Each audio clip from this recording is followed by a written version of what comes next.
আমার বোনের কান্না। দেশের বিভিন্ন জায়গায় সংগঠিত ধর্ষণের সুষ্ঠু তদন্ত ও দ্রুত সময়ের মধ্যে সর্বোচ্চ শাস্তি কার্যকরের দাবিতে উত্তাল সারা দেশ। বিশেষ করে মাগুরায় 8 বছরের শিশুটির ধর্ষণের সর্বোচ্চ শাস্তির দাবিতে প্রতিবাদ অব্যাহত রয়েছে।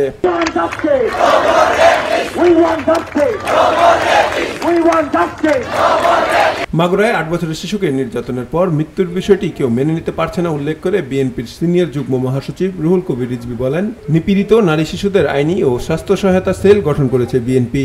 এই সেল দেশব্যাপী 84টি সাংগঠনিক রাজনৈতিক জেলায় নারী শিশু নির্যাতন, ধর্ষণ ও হত্যার তথ্য সংগ্রহ, নিপীড়িত নারী ও শিশুদের আইনি ও স্বাস্থ্য সহায়তা দেবে।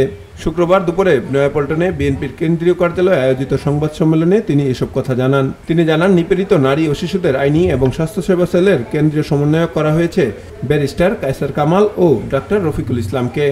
বাংলাদেশ জাতীয়তাবাদী দল দেশব্যাপী নারী শিশু নির্যাতন, ধর্ষণ ও হত্যার ঘটনাগুলো তথ্য সংগ্রহ, নিপীড়িত নারী ও শিশুদের আইনি এবং স্বাস্থ্য সহায়তা দেওয়ার জন্য একটি সেল গঠন করেছে। এই সেলের নাম দেওয়া হয়েছে নিপীড়িত নারী ও শিশুদের আইনি ও স্বাস্থ্য সহায়তা সেল। আইনি ও স্বাস্থ্য সহায়তা সেল এই কেন্দ্রীয় সেলের 2 জন সমন্বয়কারী, একজন ব্যারিস্টার কায়সার কামাল, তিনি আমাদের জাতীয় নির্বাহী কমিটির আইন বিষয়ক সম্পাদক। আমাদের বিএনপির জাতীয় নির্বাহী কমিটির আইন বিষয়ক সম্পাদক ব্যারিস্টার কায়সার কামাল, আরেকজন সমন্বয়কারী বিএনপির জাতীয় নির্বাহী কমিটির স্বাস্থ্য বিষয়ক সম্পাদক ডাক্তার রফিকুল ইসলাম। রিজভী বলেন, বর্তমান শাসনকালে মানুষের প্রত্যাশা ছিল আইনি শাসন প্রতিষ্ঠিত হবে, অথচ প্রশাসন ও আইন শৃঙ্খলা বাহিনী ঢিলাঢালা ভাবের কারণে অপরাধীরা আশকারা পাচ্ছে। অবিলম্বে আইনের শাসন প্রতিষ্ঠা করে দুষ্কৃতীদের দৃষ্টান্তমূলক শাস্তি দাবি জানান তিনি। বর্তমান শাসনকালে মানুষের প্রত্যাশা ছিল সারা জাতিতে তৃণমূলে অতি দ্রুত আইনের শাসন বলবৎ, কিন্তু প্রশাসনের শ্রদ্ধ ও ঢিলেঢালা আচরণের কারণে সমাজে দুষ্কৃতিকারীরা নানাভাবেই আশকারা পাচ্ছে।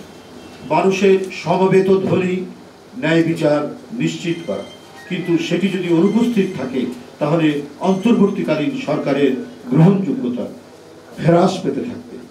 আইনের শাসনের শক্ত কাঠামো তৈরি করা হলেই ন্যায় বিচার নিশ্চিত হবে। প্রশাসন যোগ্য, দক্ষ, ন্যায়পরায়ণ, সৎ ও মানবিক না হলে সমাজে অন্যায়, অবিচার এবং খুন, জখম, নারী ও শিশু নির্যাতনের প্রকোপ জ্যামিতিক হারে বৃদ্ধি পাবে।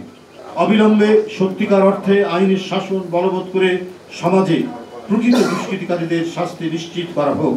তিনি দাবি করেন, বিগত 16 বছরের দুঃশাসনে দেশের শান্তিময় পরিবেশকে বিকৃত করার পাশাপাশি সামাজিক সংহতিকে বিনষ্ট করা হয়েছে।